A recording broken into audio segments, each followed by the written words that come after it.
Hello, good morning everybody.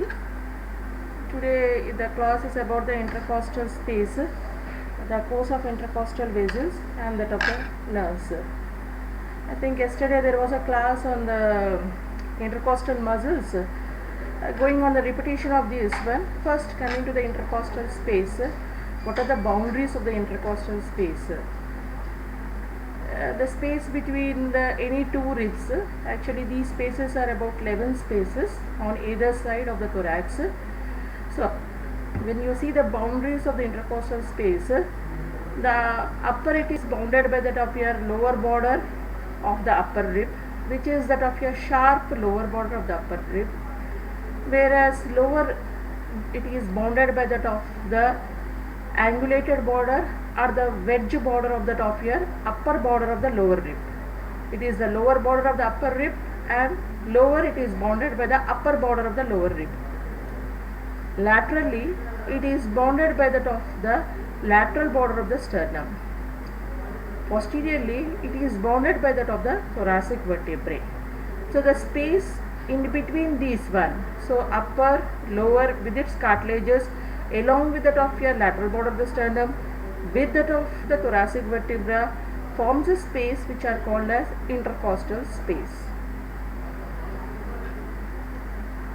Coming to the contents of the intercostal space, what do you come across in the intercostal space?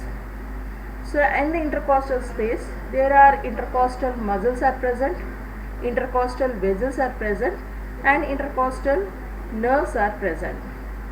But when you see that of your muscles, I think yesterday there was an elaborated class about the intercostal muscles, which are as such external, internal and innermost intercostal muscle. I will not go into the deep, just giving that of your reviewing after the origin and insertion. As such, these are the content also.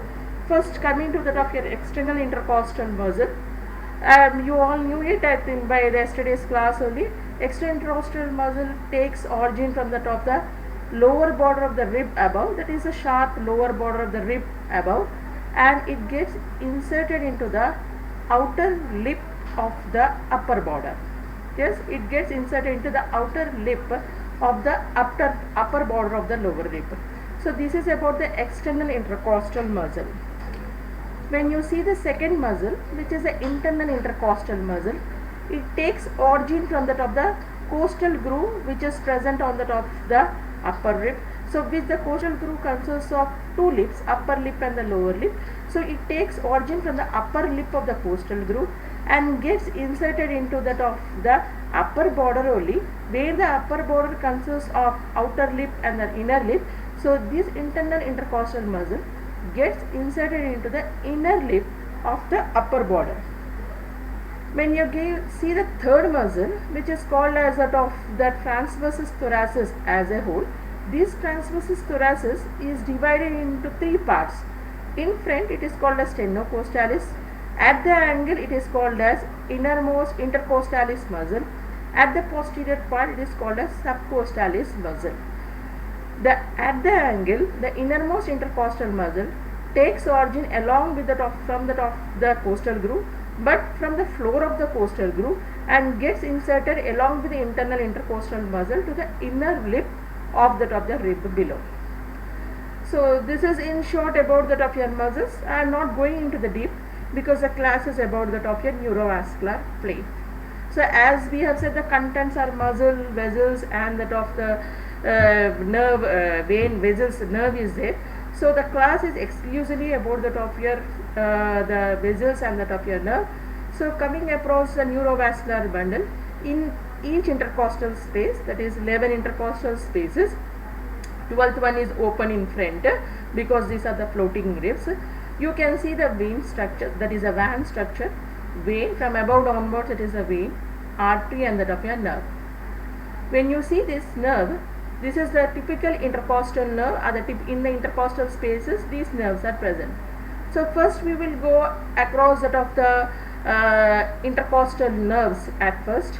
So when you see the intercostal nerves, there are about 11 pairs of intercostal nerves, as there are 11 intercostal spaces. and the 12th one as such we have said that it is present, the space is present between the 11th and 12th. This is a floating, So there the nerve is called a subcostal nerve. But coming to the intercostal nerves, these intercostal nerves are of two types, which is typical intercostal nerve and atypical intercostal nerve. So when you come across what is typical and atypical intercostal nerves, from third to sixth rib, these are called as that of your typical intercostal nerves. Why it is called as that of your typical is, we will be seeing it, because the typical intercostal nerves are those nerves which supply exclusively to the top of your thorax. So the nerves which are supplying only to the thorax, they are called as typical intercostal nerves. Other than that, there is one more nerves which are called as atypical intercostal nerves. Atypical is the place where it is the typical type is not there. It is not only supplying to the top of your thorax, it is supplying to the other parts. They are called as atypical intercostal nerves. For example, if we see the first intercostal nerve, which is T1, when you go back and remember the brachial plexus, which is made up of C5, C6, C7, C8 and T1. So that T1 is the first intercostal nerve. That T1, when you have come across in the brachial plexus, we say the roots of the brachial plexus such as C8 join with that of your T1 and form that of the lower trunk of the top of your brachial plexus. So T1 is supplying to the top of the upper limb. So it is called as atypical intercostal nerve. There are also some special characteristic feature of the first intercostal nerve. We will be coming across when you see the course, then you will be understanding that of your what are the other special characteristic feature of this one. But as such, why the first intercostal nerve is called as atypical? Now we can say only it is not supplying to the top of your, not only it is supplying to thorax, it is also supplying, mostly it is supplying to the top of your upper limb. So it is called as atypical intercostal nerve. Now coming to the second, that is T2. The T2 is called as atypical intercostal nerve because it is called as intercostobrachial nerve. I think this also you might have remembered, it has come in the top of the upper limb because the T2 supplies to the top of your medial side of the top of the arm. So it is called as, it is undivided. The second intercostal nerve is undivided, and undividedly it is supplying to the medial side of the top of your arm, which is called as intercostobrachial nerve. The meaning itself, intercostal, it is coming from the top intercostal space, that is second intercostal space. But brachial, because it is supplying to the medial side of the top of your arm, so it is called as intercostobrachial nerve. As such, in this way, the second T2 is also called as atypical intercostal nerves. When you come across that of your lower 5, that is from T7 to that of your, if you can take it also subcostal nerve, T12, these are also considered as atypical intercostal nerves because they are supplying not only thorax, they are also supplying to the top of your abdomen. So these are called as thoracoabdominal nerves. So in this way, third, that is lower 5 intercostal along with the subcostal nerves are called as atypical intercostal nerves. So this is why, so this is the classification of typical and atypical. Typical supplying exclusively to the thorax, where third to sixth is called as a typical, whereas atypical, first, second and lower 5 are called as atypical. Remember, it is supplying, if it is supplying only to thorax, it is typical. If it is supplying other than thorax, with thorax to other organs, then it is called as atypical intercostal nerves. Now coming to the top of your course of a typical intercostal nerve. So whenever, normally mostly the asked question is, write the course of a typical intercostal nerve. So you have to say that of your typical intercostal nerves are the nerves which are present within the spaces of third to sixth rib. So they are called as typical. So the course of a typical intercostal nerve is, when you see a nerve, so these are that of your vertebrae. Between these typical intercostal nerve arises, these are all that of your primary rami of the top of your thoracic nerves. All the nerves that are you are seeing is a primary ventral rami of the top of your thoracic nerves. Ventral rami of the thoracic nerves. So after coming from that, they emerge from the top of the intervertebral foramen. So this is vertebrae. So they have emerged from the intervertebral foramen. Coming into the top of your space, So when you see, so do remember this is the posterior side of that of your intercostal space, and this is the anterior side of that of your intercostal space. After emerging from that of your ventral rami, they come into the posterior part of the intercostal space, passes behind the sympathetic chain. Do remember here there will be a sympathetic chain. So they pass behind the sympathetic chain, comes in the top of intercostal space, lies in a fascia which is called as endothoracic fascia. Yes, it lies in a fascia which is called as endothoracic fascia, where the relations here are in front, because this is how it is, a rib is coming. So within this one arch, what you are seeing this space is a lung will be present, covered by that of your pleura. It is covered by that of your pleura. So when you say the relations, when it is in the endothoracic fascia, in front is a lung covered by that of your pleura, costal pleura. Behind is a membrane which is called as posterior intercostal membrane. Yes, after coming from the endothoracic fascia, as such we have discussed the relation in front costal pleura, behind endothoracic fascia. Now the intercostal nerve, typical intercostal nerve, comes along that of your angle. This is the angle of that of the rib. I think you knew it in that of your osteology part. So when you say this is that angle, the bend what you are seeing, at the angle the nerve divides into two. That is, it gives a collateral branch. This is a collateral branch, and it gives a cutaneous branch. At the angle of the intercostal space, the nerve, intercostal nerve, divides into two branches. It gives a collateral branch and a cutaneous branch. The main trunk, now after giving these two branches, the main trunk, so this is the main trunk, the main trunk comes anteriorly, it passes in that of the intercostal groove. So it lies in the intercostal groove between the top of your internal intercostal muscle and the innermost intercostal muscle. Yes, here it is that of your groove only. So within the costal groove, it lies between the internal and innermost intercostal muscle. Coming anteriorly, the intercostal nerve comes in front of, here there is a artery which is called as internal thoracic artery or internal mammary artery, which I think you might have come across that of your mammary gland blood supply. So there is a artery, internal thoracic artery. So this nerve passes in front of internal thoracic artery and the muscle. When you see the third muscle, that is transversus thoracis, which is divided into three types, that is that of your stenocostalis, innermost internal intercostal muscle and subcostal muscle. So this nerve comes in front of that of your stenocostalis muscle, which is a third muscle, part of a third muscle. So it passes in front of internal thoracic artery and that of your stenocostalis muscle, pierces that of your internal intercostal muscle. Then the membrane, that is the anterior intercostal membrane, comes out and forms as that of your anterior cutaneous nerve. So this is that of the course of the typical intercostal nerve. I would repeat it again. Yes, be alert. Yes, coming. So when you see the typical intercostal nerve, these all typical intercostal nerves are the ventral rami. Yes, they are coming from the top of your ventral rami. When you see, they come from the ventral rami, passes through the top of your intervertebral foramen. From the top of your foramen, these are the two vertebrae. So there is a foramen here, it is called intervertebral foramen. Passes behind the sympathetic trunk. Here there will be a sympathetic trunk.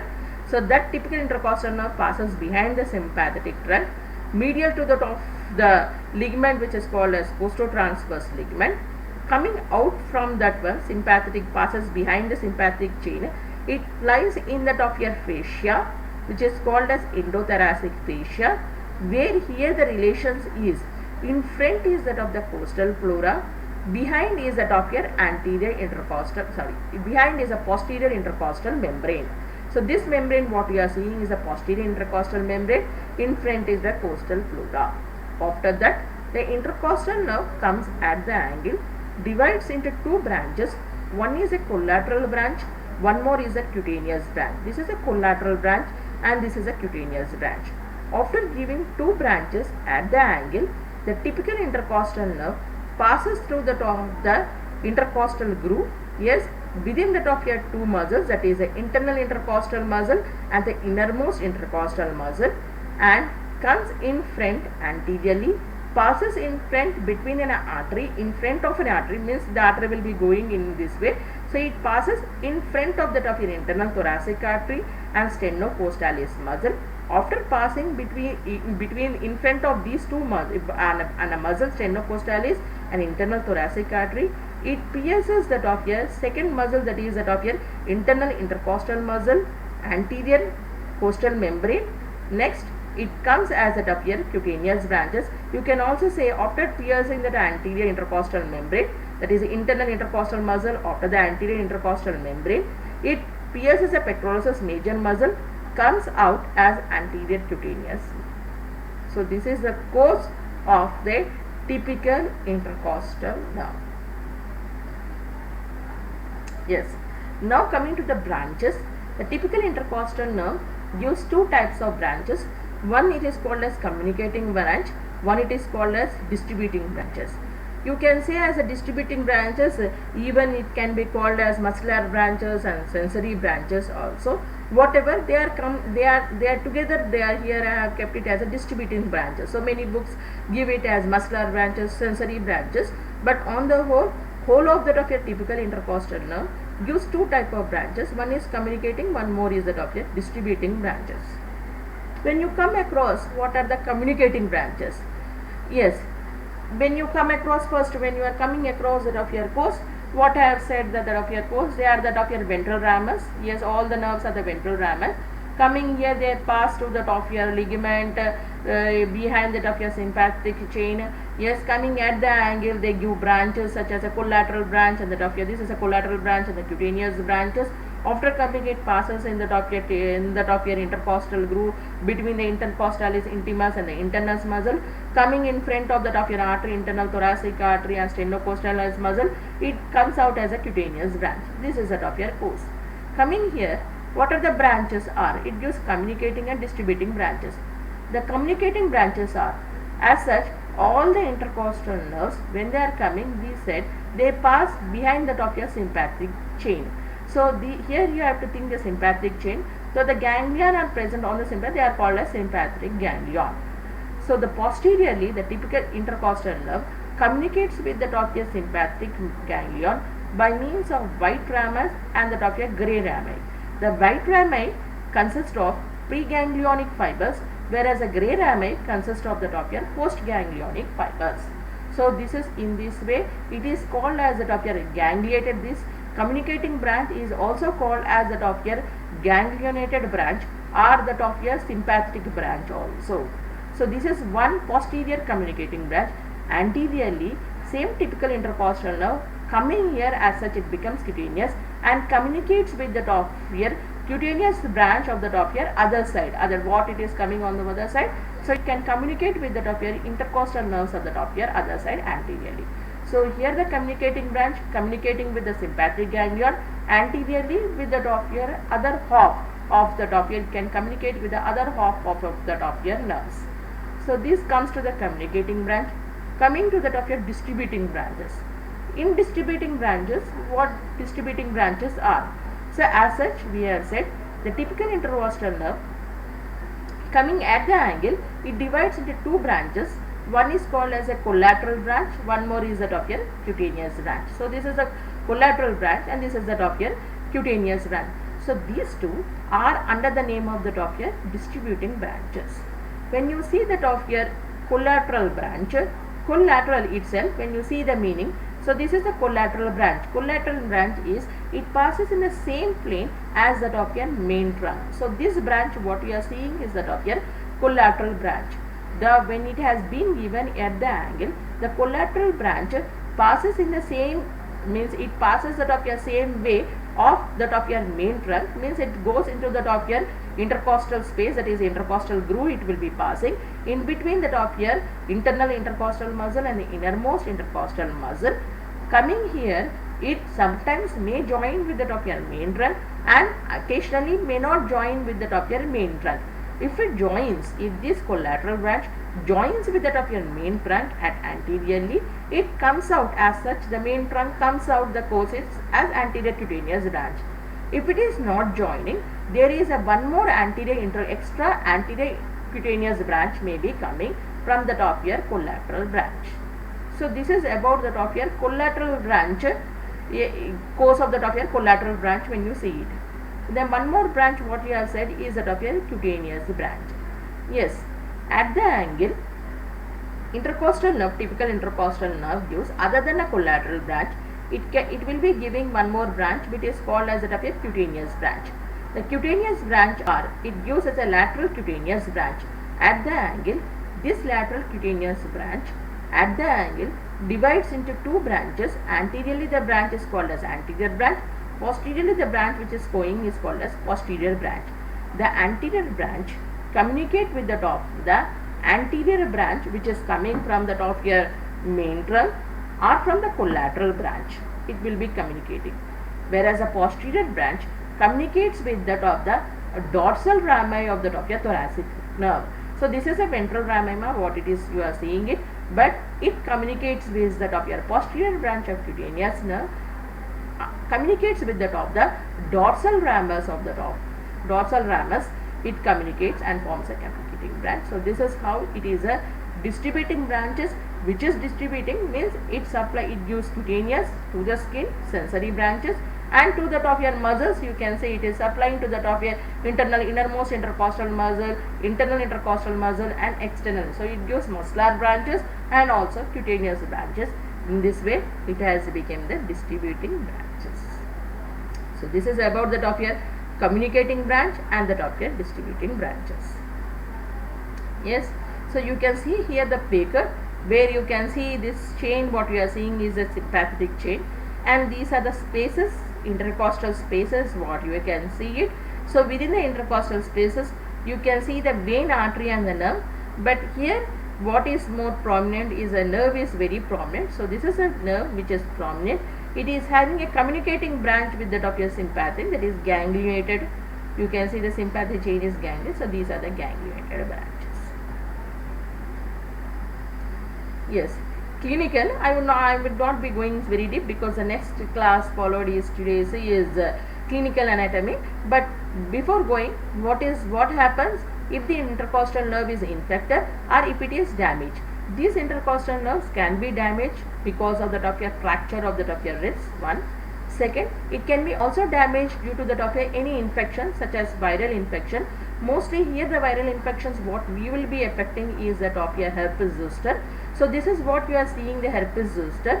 When you get this infection, it follows the top here because the typical intercostal nerve, we have said it, the course, it comes from the posterior side, goes to the top anteriorly. You can see the vesicular eruptions, this reddish vesicular eruption all along the course of the top here nerve. So this is what it is also called as neuralgia, intercostal neuralgia. Algia is the pain of the top here nerves. So it is called intercostal neuralgia. This intercostal neuralgia mainly it is due to the fracture or due to the infection of herpes, that is a viral infection, that is herpes zoster. Yes, so this is about the top of your intercostal nerve. So you have seen that of your how many intercostal nerves we have come across, a typical and atypical type intercostal nerves. We have come across a course of that of intercostal nerve. Then we have discussed about that of your branches, communicating and distributing branches.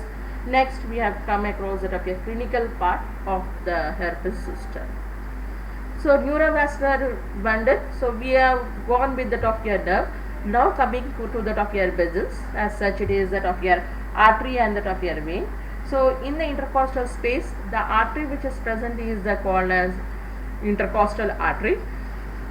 So when you see it, the intercostal arteries has that same way how we have come across 11 intercostal spaces, the 11 intercostal arteries. But when you see the intercostal arteries, anteriorly there are 2 intercostal arteries and posteriorly there is only 1 intercostal artery are present. So whole of the intercostal arteries are divided into two parts, that is that of your 2 types, that is anterior and posterior. But anterior intercostal arteries are 2 in number, yes, whereas posterior intercostal artery is only 1. So when you see the anterior intercostal arteries, so these are the top of your whole, what you are seeing is the anterior intercostal arteries. Whole of the anterior intercostal arteries, these anterior intercostal arteries are the branches of, so this is the anterior intercostal artery. These are the branches of internal thoracic artery. So this is the branch of internal thoracic artery. The internal thoracic artery is in turn the branch of that of your subclavian artery. The first part of the subclavian artery gives a branch which is called as that of your internal thoracic artery, which passes behind that of the first sternal end of that of your clavicle, then passing at the costochondral junctions of the first to that of the sixth rib. At the sixth rib, the internal thoracic artery divides into that of your two branches. One is superior epigastric artery, one more is musculophrenic artery. So in this way, anteriorly, whole of that of your anterior part of the intercostal space is supplied by the of your internal thoracic artery, which are the branches of subclavian artery. But this internal thoracic artery, if you see it, the internal thoracic artery supplies up to that of your sixth rib. After the sixth rib, the internal thoracic artery divides into two, that is the terminating branches of the internal thoracic artery, as musculophrenic and superior epigastric artery. As musculophrenic artery, from the seventh rib to that of your ninth rib, it is supplied by musculophrenic artery. So this is anteriorly. So as such, we have said, when you see the branches of internal thoracic artery, the internal thoracic artery, which is a branch of that of your subclavian artery, gives the branches such as pericardiophenic artery. Next, it gives sternal branches, pericardial branches, yes, and coming to that of here, it gives the anterior intercostal arteries, perforating arteries it gives. Then coming as sternal branches, it gives as that of the musculophrenic and superior epigastric artery. Yes, this musculophrenic artery which supplies after, this is the perforating branch which supplies up to the sixth rib. After that, the musculophrenic is supplying up till that of your ninth rib, it is supplying by musculophrenic artery. So this is a superior epigastric artery. These perforating arteries, these are the branches of that of your internal thoracic artery. You can see these are the perforating arteries, which are the branches of, you can see that this is the internal thoracic artery, which is given two branches, that is that of your two anterior intercostal arteries. On that of your medial side, it is giving a perforating artery. If you do remember the mammary gland blood supply, you will be saying also the perforating branches is also supplying to the of your mammary gland. Same this one, these perforating branches which were supplying to the of your mammary gland, they were the branches of the internal thoracic artery. So same when you see that of your internal thoracic artery, the branches of internal thoracic arteries are perforating branches, anterior intercostal arteries. Other than that one, you can see the pericardiophenic branches, mediastinal branches, sternal branches. You can see it when coming. So in this way, it will be supplying up to the sixth intercostal spaces. But coming at the sixth intercostal space, after that space, it divides into the internal thoracic artery, divides into two, that is superior epigastric and musculophrenic. So from the seventh intercostal space, it is supplied by means of that of your musculophrenic artery. So this is that of your musculophrenic artery. Up till that of your ninth intercostal space, it will be supplied. After the ninth intercostal space, it pierces that of your diaphragm and anastomoses with that of your vessel, which is present at the top of your side. So in this way, the musculophrenic artery will be ending. One more terminal branch of internal thoracic artery, as such we have said, is the superior epigastric artery. The superior epigastric artery, which is a terminal branch, it passes straight vertically, lies in the top of your rectus sheath and supplies, and it anastomoses with the top of your inferior epigastric artery. So in this way, so you can come across in the abdomen, rectus sheath, you will be coming across between the top of your xiphoid process, xiphisternum, between the xiphisternum and the top of your abdomen, transversus abdomen, you come across a superior epigastric artery in the rectus sheath. So this is the top of your anterior two intercostal arteries which are supplying.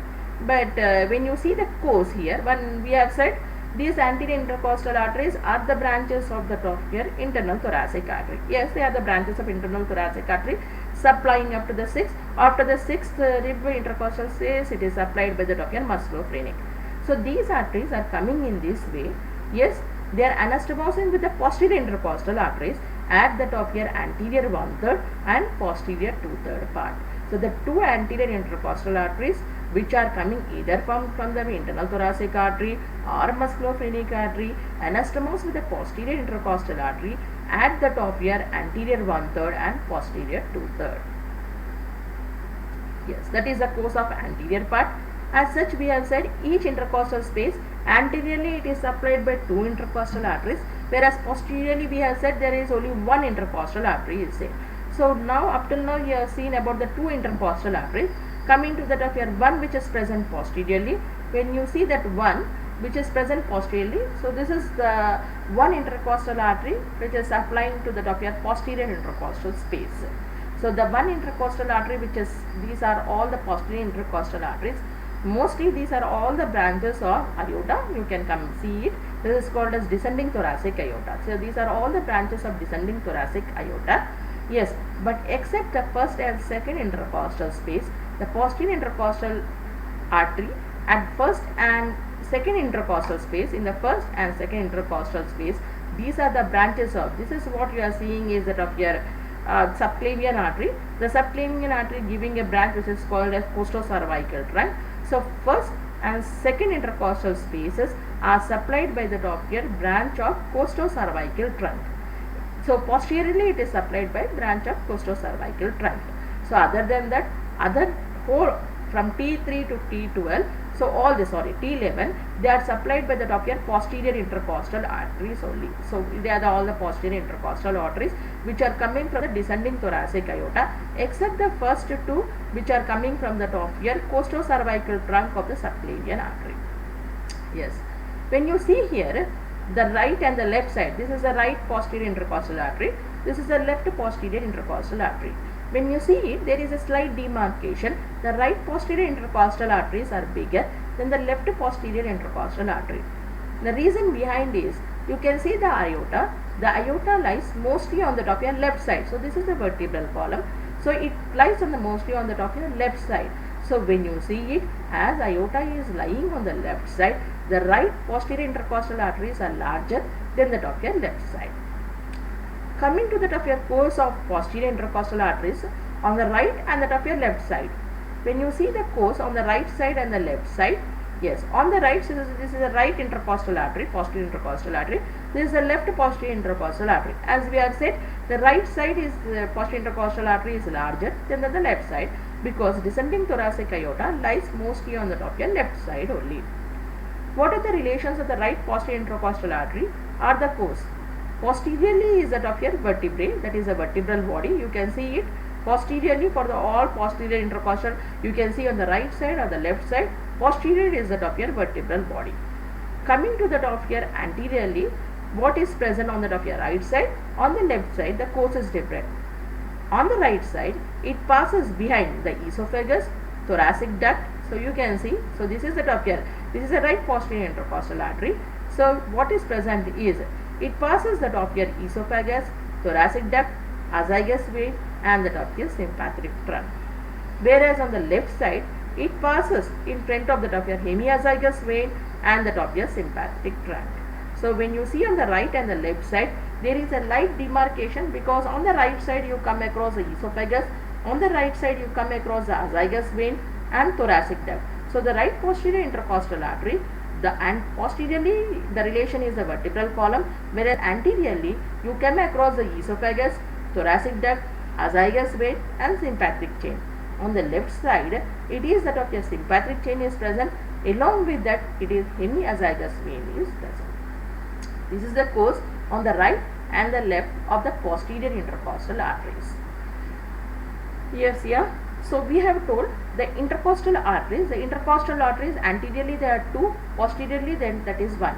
That one posterior intercostal artery, except the first and second intercostal spaces, they are coming from the descending aorta, whereas the anterior two anterior intercostal arteries, they are the branches of internal thoracic artery. Yes, then again we have said the course of this one is the two anastomoses, that posterior and anterior intercostal arteries, the anastomose of the top here anterior 1/3 and the top here posterior 2/3 part, they will be anastomosing. So this is the top here anastomosing. How?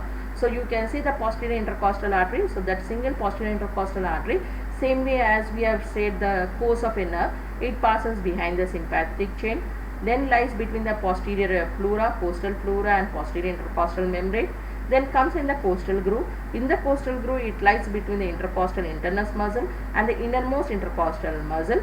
So they come at the angle, it gives up a branch such as that of your, when you see that of your nerve, there is a collateral and cutaneous branches. Here also it gives a branch, that is a cutaneous branch and a collateral branch. Coming anteriorly, here unlike that of your nerve, it anastomoses with the two anterior intercostal vessels. So this is the course of a intercostal artery. Yes, what are the branches? As such, when I am saying it, I have said about that of your branches also, but having a representation, the branches are on the dorsal side. This is a dorsal branch of posterior intercostal artery. Coming at the angle, it gives up a collateral branch and the cutaneous branch. Coming anteriorly, it gives up the branches which is called as that of your internal mammary branches and that of your cutaneous branches, same as that of your lateral, it gives the cutaneous branches. So these are all the branches and mammary branches it will be seen. So dorsal branch, collateral branch, muscular branches, cutaneous branches and the mammary branches. So these are the branches of the of your thoracic artery, what you intercostal arteries, what you have come across. Last, coming to that of your veins. So what is that of your veins that you have coming across is the veins. So same as arteries, the veins are also having the same thing. Yeah. So when you see that of your first to that of your sixth intercostal space, when you have said it is supplied by superior epigastric internal thoracic artery, which is supplied from the sixth, it is supplied by that of your musculophrenic, we have said. Same as arteries, the vein is also same. So vein here is that of your superior epigastric, internal thoracic vein. Coming to that of your from the sixth, it is the musculophrenic vein. So upper six intercostal spaces, they drain into that of your internal thoracic vein. So this is the internal thoracic vein. Next, from 6th, means from 7th to 9th, they will be draining into that of your musculophrenic anteriorly. As such, arteries, the veins are also, when you see the veins, there are also two anterior intercostal vein and one posterior intercostal vein. The anterior intercostal veins, all from 1st to 6th, they drain into that of the superior. This is what you are seeing is an internal thoracic artery. So from 1 to 6, they drain into that of your internal thoracic vein. This is the artery, this is the of your internal vein, that is internal thoracic vein. From 7th through 9th, it drains into that of your musculophrenic. Same as that of your artery, what we are saying, the veins are the same. But posteriorly, when you see it, the posterior intercostal veins, it is different. The drainage of the venous is different on the right and the left side. On the right side, it is the azygous vein where it is draining. On the left side, it is a hemiazygous vein, it will be draining. On the right side, it drains into the azygous vein. On the left side, it drains into hemiazygous. Azygous vein itself, it is absent on the one side, it is present only on the top here, right side. So it is called as azygous vein.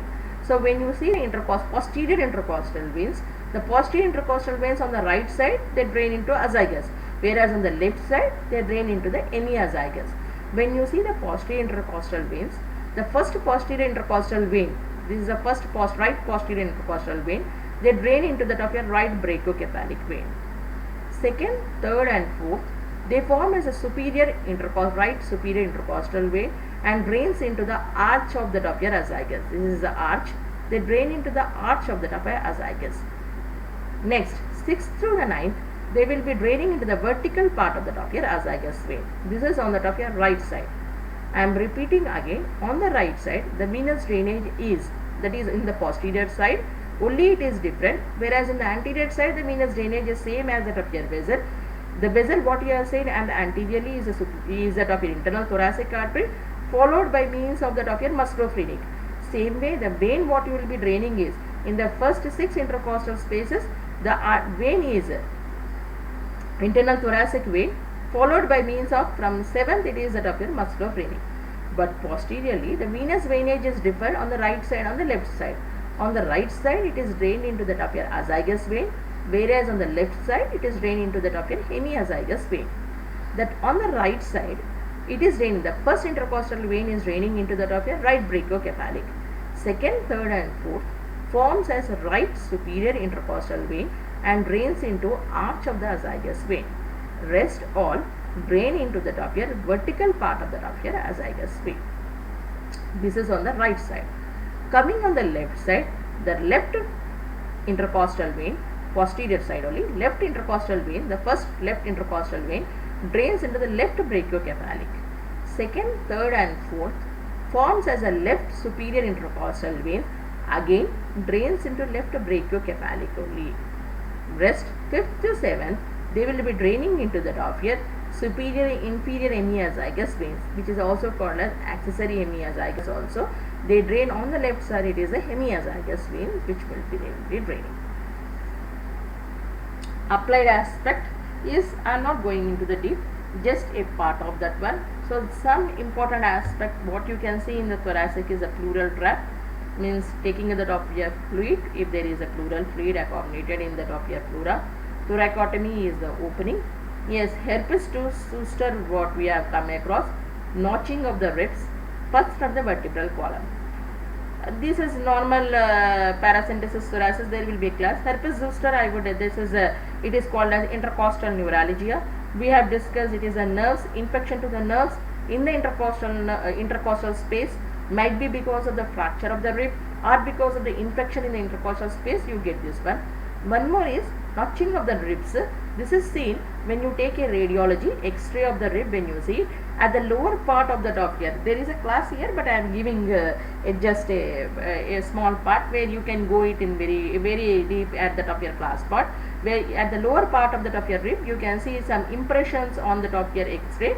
So that when you see on the lower rib, that is called as a notching of the top of your ribs. So this is a notches that you see on the lower part of the top of your ribs. So that is pus from the vertebral column also.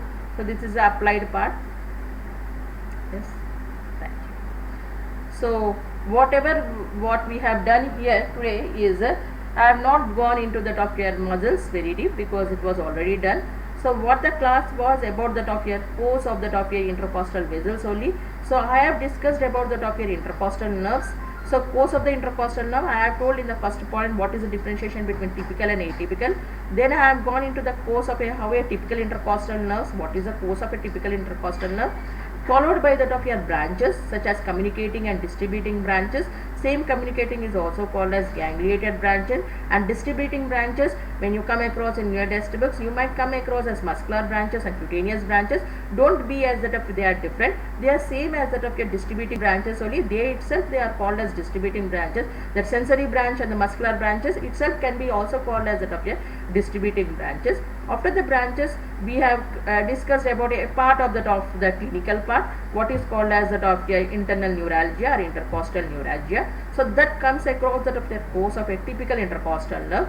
Then we are followed by that of your vessel, that is a artery. So when we come across in the intercostal space, we have said that anteriorly there are two intercostal arteries and posteriorly there is one intercostal artery. The two anterior intercostal arteries are all the branches of that of the subclavian artery which is giving. Coming at that of your sixth rib, yes, this subclavian artery which gives a branch which is called as internal thoracic artery. As the sixth intercostal space, it divides into two, that is the musculophrenic and superior epigastric artery. So from 7th through 9th, the anterior intercostal space is supplied by musculophrenic artery. The two intercostal arteries on the anterior side and the one intercostal artery which is coming in the posterior, they are anastomosed at the anterior 1/3 and the posterior 2/3 part. So this is about the anterior two intercostal arteries. So these are all the branches of internal thoracic artery that anterior two intercostal arteries are. When you come across a posterior, the posterior intercostal arteries are the branches of descending thoracic aorta, except the first two which are the branches from the costocervical trunk of the subclavian artery. Yes, when you see the coast on the right and the left side, when you see the right is larger than the left because of that of your descending thoracic aorta is mostly present on the left side rather than that of the right on the left side rather on the right side. So when you see the course that of your what is present relations, on the right side it is esophagus, thoracic duct and azygous vein, whereas on the left side it is the sympathetic chain and the hemiazygous vein. So next coming, I have told about the course, the one posterior intercostal artery anastomosing with the two at the anterior 1/3 and posterior 2/3 part. Then I have told about the branches such as dorsal, collateral, muscular branches, mammary branches and cutaneous branches. Next coming to the veins, yes, as arteries normally we say whole body. What is the artery? We say the vein. Same way when you are saying as that of your internal thoracic artery, the vein is also same internal thoracic vein followed by that of your musculophrenic. So first upper 6 internal thoracic they are draining into internal thoracic vein, whereas the lower from 9th up till the time they are draining into pericardiophenic vein, they will be draining. Whereas coming, this is in the anterior side, the venous drainage. Coming on the posterior side, the venous drainage differs on the right and the left side, because on the right side they will be draining into azygous vein, on the left side they will be draining into hemiazygous vein. So this is about that of your class here. Thank you.